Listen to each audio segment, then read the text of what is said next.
What's up, movie maniacs, and welcome back to the Lucid Nightmare. I'm your host, as always, Jay Schatzer, and it's time for another Quickie.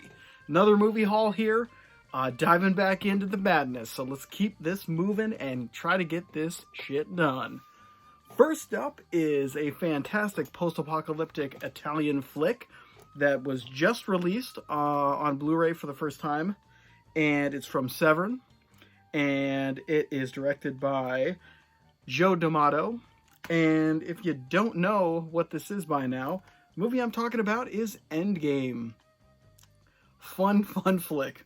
Watched it for the first time last week or 2 weeks ago, and yeah, it's out of control. Really crazy, just post-apocalyptic madness, cheesy Italian fun, and a lot of crazy scenes. I mean, my favorite scene is when it's like, the best way to describe it is a guy who survives these game shows where you have to kill other people in order to survive.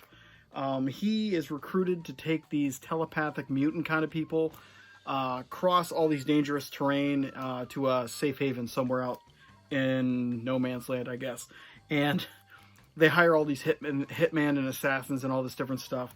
And they get, on their travels, they run into this army of blind monks, and they have a kidnapped telepathic in their compound that allows them to see what's going on. So the main character and all these ragtag assassins have to make it through all of these mobs and then kill this captured telepathic guy and makes all the monks blind again. But the whole scene, the whole premise, and just situation is insane, and that pretty much sums up Endgame. It's just a lot of weird, out there concepts thrown into the post-apocalyptic kind of world, and it's just a lot of fun. A lot of cheesy fun. And I've never owned this one before because it's never been really released, I don't think, and got it in the collection.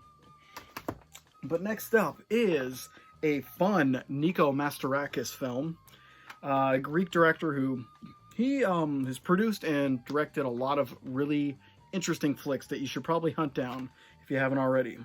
But the movie I'm talking about is an action kind of 80s set piece kind of flick with a bunch of assassins. It is Hard to Kill, and it's got a pretty interesting lineup. As you can see, George Kennedy is on the cover there with Oliver Reed. Boom, George Kennedy, Oliver Reed. And then this guy right here, you might recognize him, Brian Thompson. He was in, I guess his most memorable role was in Cobra as the main kind of killer. I can't remember what his name was, the Night Killer or something like that. But he plays a hero in this one. You always see him as some kind of psychotic bad guy. And he was also in Terminator, the first, when Arnold Schwarzenegger's character's walking naked towards those punks. This guy's one of them. Laundry Day, I think that's one of his lines. Nothing to wear, or something like that.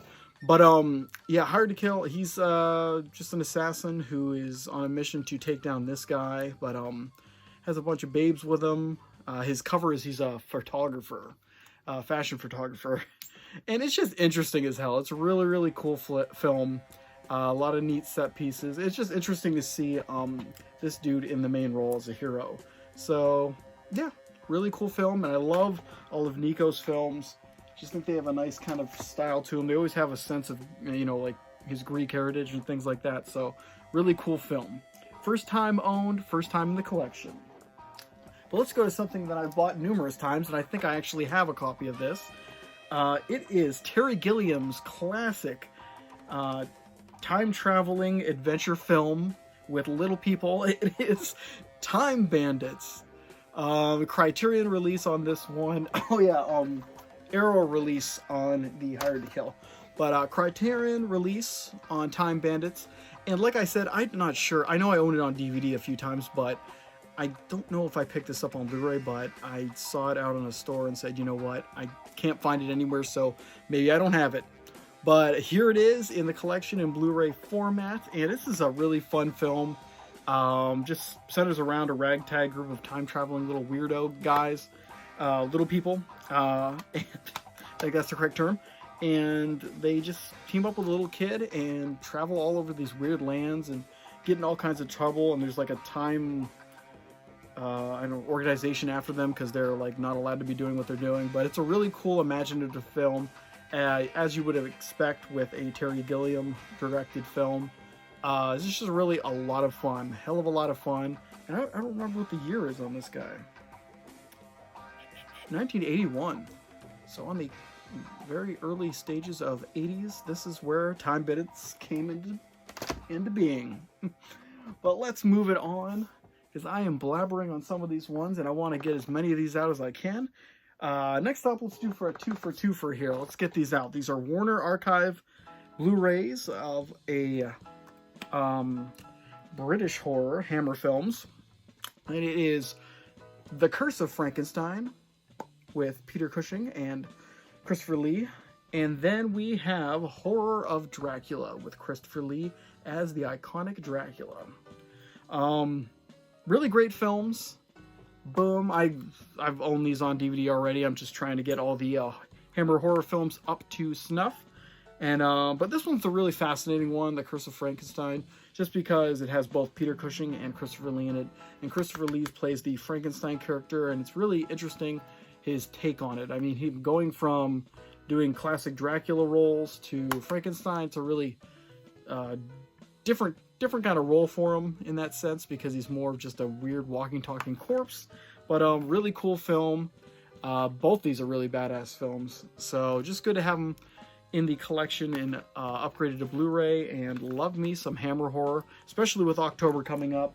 I am so excited to dive into like the old Universal horror monster movies and just Hammer films and things like that. So really excited. But let's move on to something totally different. An action-adventure film from the 80s starring the hottest chick from the 80s. But it is Sheena. And Tanya Roberts is in this one. Does a fantastic job as a jungle woman.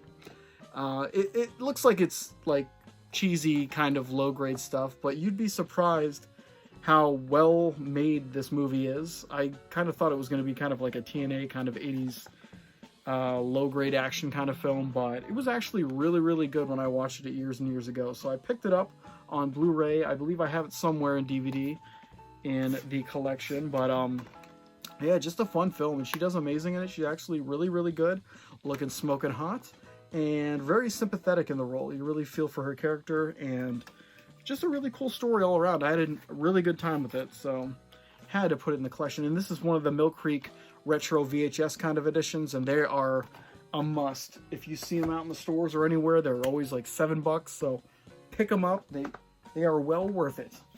But let's move on to another Warner Archive collection, and we're gonna hit them all both here. We got Shaft, Big Score, and Shaft in Africa. But I have not seen these two films. I've watched the original Shaft, but it was a long, long time ago. I'm gonna have to grab that one, watch that, and then put these two bad boys in, and just see how the Shaft kind of story goes. I love the original from what I saw, and I just think Richard Roundtree does an amazing job in the iconic role, because everyone knows Shaft. Just talking about Shaft. But yeah, really, really fun looking film. Someone was actually giving these away pretty much for nothing, so I jumped at the chance to get them, because it really is an iconic series. But yeah, I've never owned these ones on Blu-ray, so I have the original Shaft on DVD, and I believe Blu-ray, but I did not have these on DVD format, so first time in the collection. And let's round this video off with one ridiculous purchase that I actually just made an hour ago at Walmart when I was getting groceries. I got the 7-film collection of Leprechaun. I mean, for $9, you can't really go wrong, even if you hate the series. I love the first film. From 2 on is just shameful. But it's a hell of a fun thing to watch with a group of friends, so I think I'm going to see if I can get some of my crew together and watch some of these horrible, horrible films, do a little movie marathon. But yeah, Leprechaun. And I'm a huge Warwick Davis fan. Willow is my favorite movie of all time. So hey, he can make trash if he wants. Whatever. But yep, Leprechaun, 7-film collection. But guys, that is it for this one. So this is all a pretty hefty one we got this time. But that's all for today. So I hope you enjoyed that one. Hope you saw some that tickled your fancy and made you want to go out and purchase some of your own. But guys, that's it for me today. I will see you guys next time when I'm in front of a camera talking about films, and hopefully you guys are staying out of trouble and staying safe. But take care and get the hell out of here. See you guys.